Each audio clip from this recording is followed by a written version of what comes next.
What is up, everybody? Janelle here with my UFC 210 prediction video. I know it's been a while, but I was not going to miss this. It's happening this Saturday. I'm actually making 7 predictions, so let's get into it. First up, on the prelims, I'm choosing Kamaru Usman to beat Sean Strickland. Extremely nervous about this pick. It can go either way. I'm thinking on Kamaru to continue with his stand-up game like he showed in his last fight, and him being more active with his wrestling on the ground up against the cage so it doesn't get broken up by the ref, which would favor Sean Strickland. They have the same reach, but Sean fights longer than he does, and I think he's more comfortable on the feet and has more diversity with his striking. And if he gets the jump on Kamaru, it could be a bad night. It could go either way. He's always improving as well, but I'm going with Kamaru. Now, on the main event of the prelims, I'm choosing Miles Fury Jury to beat Mike Delatorre. The same, you know what I've always said about Jury. Before, in the past, I thought that his cockiness was getting in the way of his progress. But I think he is a different person now, and I'd like to see how much he's improved, if he has, and how he has. But he better have, because this will be a good fight against Mike Delatorre. I'm nervous about that as well. Now, on to the main card. First up, I'm choosing Will Brooks to beat Charles Oliveira. Nervous about this one as well. Will Brooks, sometimes he is too willing to brawl, too willing to play his opponent's game, too willing to take a bad positioning, put his back up against the cage for no reason. He's got that wrestling base, so sometimes he reverts back to it when he doesn't have to, when he's winning on the feet against an opponent whose base is also grappling, like in this fight. So if you're winning on the feet, Will, don't take it down to the ground. So sometimes he just makes like some decisions where I'm like, Will. So, but he's got all the talent in the world. Let's just see if he's improved mentally and shore that up now that he is in a more talented fighting pool, quite frankly. So this should be a good fight against Charles Oliveira, who has the jiu-jitsu base, who also has who's willing to brawl and has some good stand-up as well, got a nice chin. This should be a good opening fight, but I'm going with Brooks. Next up, I'm choosing Thiago Alves to beat Patrick Cote. Nervous about this as well. This could be a horrible night for me. I just want to say that. I think this is close as well. They're both veterans. I think the longer this goes on, the more in favor of Patrick Cote.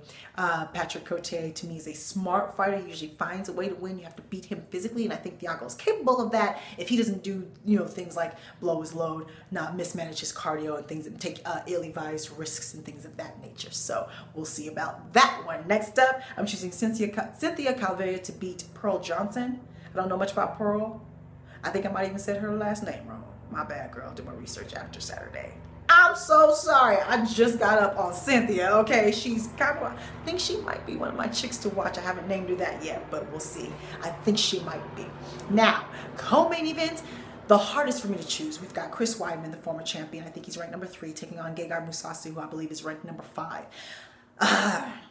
Chris Weidman, I initially wanted to go with him. It's hard for me to think that he would lose 3 times in a row. But I think that with his wrestling base, of course, he's also, his base is his wrestling. He's a big, strong wrestler, big for the division. A lot of those at the top, like 7 of the welterweight division, they're all basically middleweights. They are big for that division. No, middleweights, excuse me. They're basically light heavyweights. They are big for that division. So Chris Weidman is big for that division. On the feet, he has developed his stand-up game. I was impressed that he was actually able to hold his own against Luke Rockhold, who to me was definitely better on the feet, more dynamic, had more tools. But Chris was actually holding his own with him. It was very close. It was going back and forth until he made that kick that I think was a mistake. But till this day, he actually says, he says that was not a mistake. So I'm like, come on, Chris.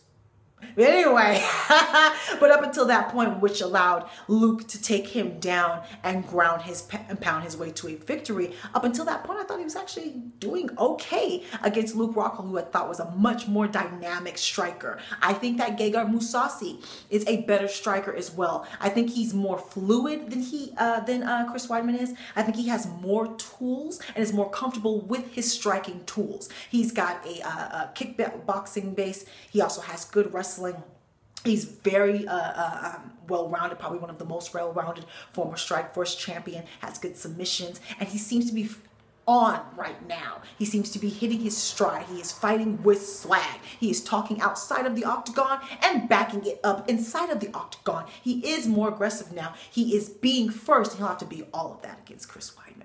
All of that. However, I do think he'll want to keep this standing because, again, I think he has more diversity in his tools and is more comfortable with that. He's more likely to pull out his elbows, his knees, his kicks. I think he might be able to find his range first. He needs to be first Gegard, you need to be first. Don't let Chris Weidman get in there and get comfortable. Chris Weidman also always has very good first rounds. So again, you need to be first. On the ground, I think Chris Weidman might be physically stronger than Gegard due to that wrestling base. The wrestling base creates just this fundamental strength that honestly is second to none, with the leverage and the mechanics, the mechanical strength that the wrestling training produces. Quite frankly, is second to none. So I think on the ground that Chris Weidman will be physically stronger than Gegard. He might be able to muscle him, maybe. They're both quite big. Gegard is strong as well. He also has good grappling, slick submissions. You don't want to sleep on him on the ground, but I do think he might want to keep it standing. He might want to keep it dirty boxing. Gegard has some really good, in my opinion,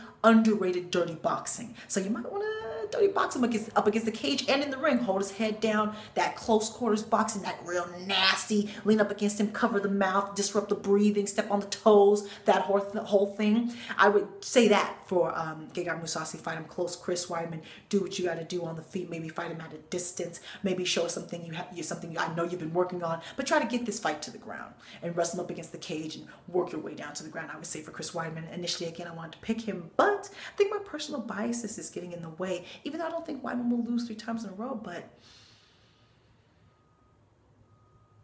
I'm coming back to that main event. We have the UFC light heavyweight champion DC Daniel Cormier taking on Anthony Rumble Johnson in their rematch. Okay, so DC, of course, won the first match. He lost the first round, though.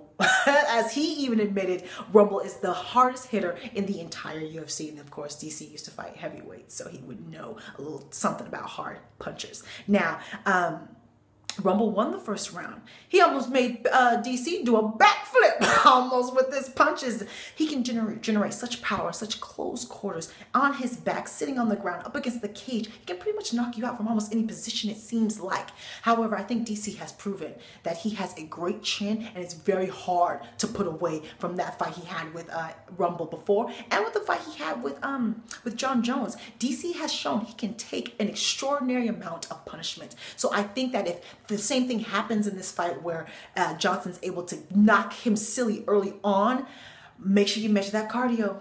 Make sure you're smart when you jump on him. Turn up the heat. Don't blow your load, because this could be a long fight. And I definitely think it will be a long fight. In the last fight, of course, the second round, DC was able to get him down, lay on him, zap his energy, and then eventually get the submission. I believe in the third is where he took the back and got the submission victory. Quite frankly, one of the most, if not the most impressive victories from DC, Daniel Cormier. So, how will the second fight go? AJ, what'd you learn? Because I do think we're going to see a little bit of the same from DC.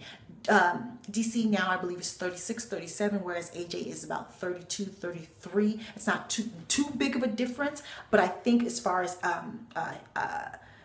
DC having to worry about throwing around these big guys, the wear and tear he's had from his Olympic career, Olympian, came in 4th place at one of the games, was the Olympic team wrestling captain as well. So, of course, that is DC's base. But he's developed a great stand-up game. He can stand with most of them. AJ in the last fight, I think he got too comfortable with his kicks because he landed quite a few of them. And they moved DC. They did some damage. I think he started throwing up a little bit too much because he does have some kickboxing fights under his belt. He also has a wrestling base as well. But I think he's better on the feet than DC. I think he's a bit quicker and has quicker hand speed than DC. So I would say less on the kicks. Use them strategically because you want to use all of your tools. You have to keep DC guessing because he is that good. Like I've always said, you remove John Jones, DC's the champ. But Anthony, I think you outboxed him. I think you outstruck him last time and then got a little too comfortable with your feet. So this time I would say, I hope you've worked on your boxing. I hope you worked on your takedown defense, of course. But I say box him up. I think you can box DC up. I do. And then later on, work your way to maybe getting a ref stoppage, a TKO, or even a knockout. But again, DC can take an extraordinary amount of punishment. So that is it's not something I would bank on. But Anthony, box him up. And the reason why I waited on my co-main event, I was going to take a risk on Gegard because I initially wanted to take Weidman. But I think I'm going to pick AJ. So the co-main event, I'm picking Chris Weidman. And on the main event, AJ. And new.